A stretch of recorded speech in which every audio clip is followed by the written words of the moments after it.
There are long roads which seems endless. There are infinite paths which seems meaningless. There are impossible goals which seems foolish. But there is a journey which exists. Even in this moment, you are a part of it. One journey was your past, one is your present, and the next moment awaits your future. If we think enough, we will always be able to recognize this journey, of which we are a part of. Journey is a process, and we are both product and part of this never-ending process. We need to keep moving in this irreversible process through various chain of reactions, as journey is all about moving from one moment to another with patience, while living and experiencing them, no matter how bad they are or how good they are. We have to understand everything.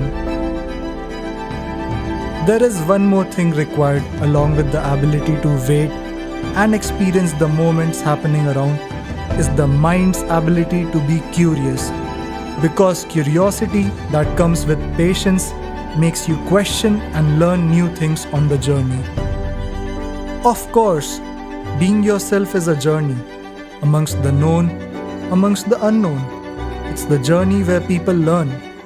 They tend to overvalue what they are not and undervalue what they are.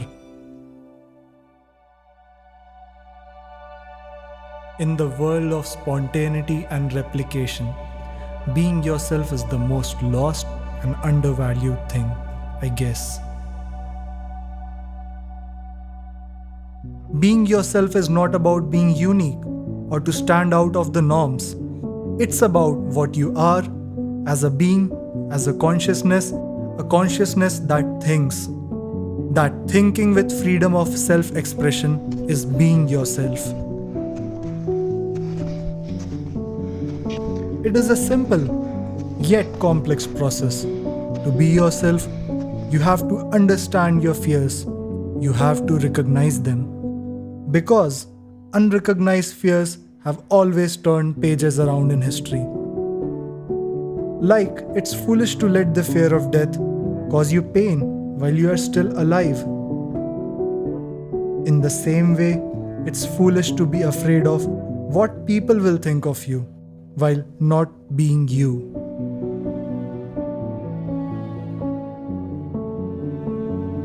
Being yourself is the ability to define and understand ourselves in our own terms and learn more new things in our own way.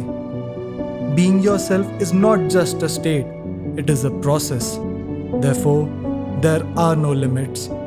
It's about learning and doing things that will define you and your consciousness. It will define an existence in its own terms and understanding. And this understanding cannot come through the mind of another person. One can learn from another person, but knowledge entails understanding, not mere repetition or imitation. In order for it to be his knowledge, a process of independent thought is required. The necessity of intellectual independence is implicit in the will to understand. Understanding is a concept that pertains only to an individual mind. Therefore, I cannot exactly tell you how to be yourself.